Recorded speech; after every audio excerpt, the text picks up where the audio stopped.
Bax, burada Elşad müəllim, mən nəyi demək istəyirəm və bu çox ciddi bir məsələdir. Tutaq ki, bugün Azərbaycanda neçə nəfər Elşad Miri kimi düşünür? Bilmirəm. Uzaqbaşı 5 nəfər. Biraz daha fazladır. 5 neferden fazlasını biz sayıyoruz. Elmi yanaşmadan gelişti. Elşad Hoca tek başına bir orduya bedel olduğu için kaç kişinin düşündüğüne gerek yok. O maşallah tek başına var, hallediyor. çox ciddi var. Mən indi soruşacağım. Misal üçün, o bir çox ciddilik var İslam dini haqqında. Buxarayı deyirlər, nə deyirlər? Buxari.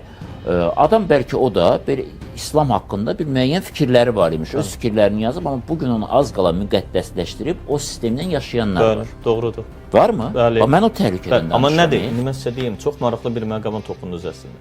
Bu günlərim çox müasir smartfon istifadə edən və yaxud da ən modern maşınları, nəqliyyat vasitələrini istifadə edən şəxs həmin o Buxariyə görə Peyğəmbərin 6 və yaxud da 9 yaşındakı bir qızla evləndiyinə inanır. Yaxud Nobel mükafatı almış. Xeyr, elə bir şey ola bilərmi? Bu Peyğəmbərə qarşı atılmış ən böyük böhtandır, iftiradır. Qurana da ziddir və Peyğəmbəri aşağılamaq deyəcəm indi, gələm orada.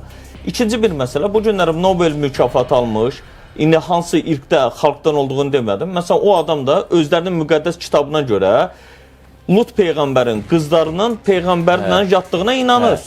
Bunu da bilirsiniz, bunda ki, İslam adiyyatı yoxdur. İndi gələm deyək ki, niyə inanır? Baxın, onunla bağlı Caner bəy çox gözəl bilir bu məsələni. Oxford Universitetində bir dənə dissertasiya hazırlandı ki, Peyğəmbərin 6 yaşından nişanlanıb, 9 yaşındakı həmin o qızla 53 yaşında evləndiyi iddiası niyə ortaya çıxıldı? Məsələn, bununla bağlı aparılan dissertasiyada gəlinən nəticə o idi ki, hətta Harvard Universitetində həmin o dissertasiya ilə bağlı bir təhlil, analitik bir yazı da yazıldı.